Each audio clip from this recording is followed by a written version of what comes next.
Have you ever noticed how much flatter European towns are than American or Asian ones? There are tall buildings in Europe, but their density is nothing compared to what is found elsewhere in the world. What prevents Europeans from constructing a lot of skyscrapers? For today's video, we will discover the reasons why Europe does not build that many skyscrapers. So sit back, relax, and watch the video till the end.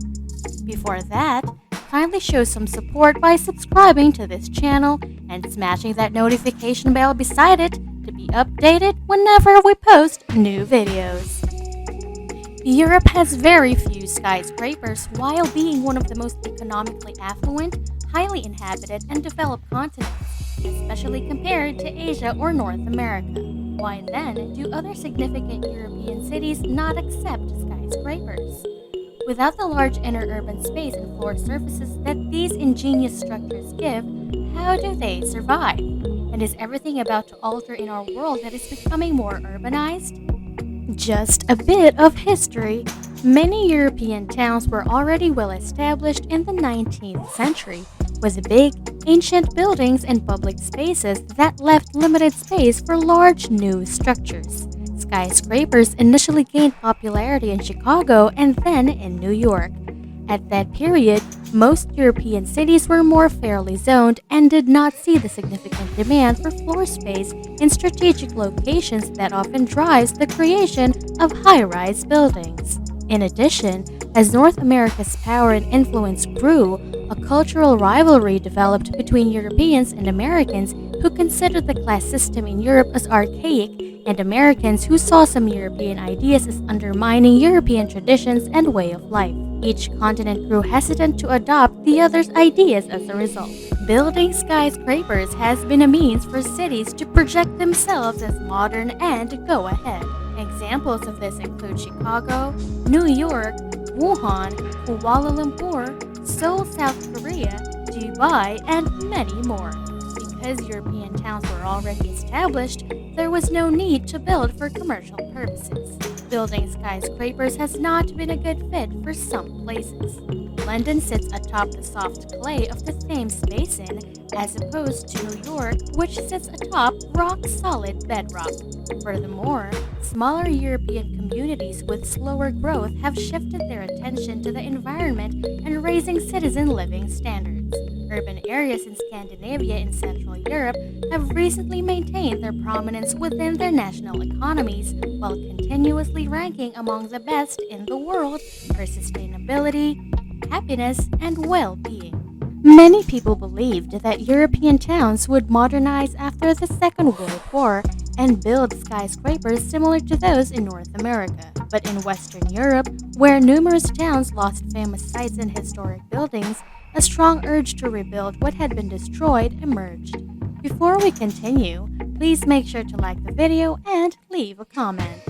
Additionally, due to Europe's lesser population at the time, there was no need for the floor space that is the main driver of skyscraper building. Therefore, modest buildings took the place of those that couldn't be rescued or renovated. While this was going on, the Soviet Union's attempt to rebuild Eastern Europe mostly consisted of mid-rise, repetitive constructions that attempted to rehouse a huge portion of the people. The first skyscrapers in Europe started to rise about this time, but they weren't a result of development or affluence. Rather, they were an effort by the Soviet Union to demonstrate its strength and influence. The lack of skyscrapers in Europe is also a result of planning restrictions and rules that were put in place in the 1960s and 1970s. Prior to the implementation of these laws, some cities, most notably Brussels, began to raise ancient structures and replace them with more contemporary, and in the eyes of many, more ugly buildings. As a result, the word Brusselization was created to describe the process of a city being overrun by ugly, soulless high-rise structures. Building controls were put in place to prevent architectural monstrosities like these from taking the place of Europe's charming tower blocks, as well as the drab, utilitarian mid-rise blocks that were perpetually being built in the Soviet Union's rapidly expanding territory. In order to comply with the construction codes, architects had to preserve the urban environment when designing any new structures. To ensure that high-rise projects did not encroach on the cultural and historical centers, many cities even made the decision to designate specific regions of the city in order to permit skyscrapers. Away from the main metropolis, Canary Wharf in London and La Défense in Paris are both architecturally interesting in their own right. Regulations in London in particular ensure that ancient structures like St. Paul's Cathedral, Big Ben, and Westminster Palace have unhindered vistas from great distances. Therefore, architects are constrained in their ability to design new constructions and are forbidden from obstructing these protected views. Hence, the unique challenge facing future skyscraper construction in Europe is all about the past, with the entire urban centers now being declared historically significant and with a desire to retain as much culture and architecture as possible, rightly holding strong up to the present day. The beauty of all Europe is intact despite the lack of many buildings.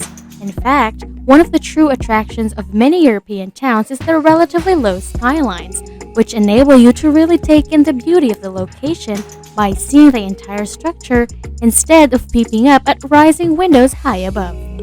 Being surrounded by low-rise structures makes it possible to see the entire city stretched out in front of you when you ascend to higher elevation. Prague, which is frequently referred to as the City of 100 Spires because of its breathtakingly gorgeous skyline of low-rise buildings punctured with hundreds of spires, towers, and steeples, is one of the locations in Europe where skyscrapers are little in number. Another location where visitors can take in breathtaking panoramic views is Cologne. To view the low-rise surroundings, visitors can climb the Cologne Cathedral, ride the Cologne cable car, or traverse the Herkelsberg pedestrian bridge. Moreover, Dublin has long made a compelling argument for being low-rise as a city, so places like Trinity College Dublin, Christchurch Cathedral, and neighborhoods like Temple Bar and O'Connell Street continue to be popular attractions.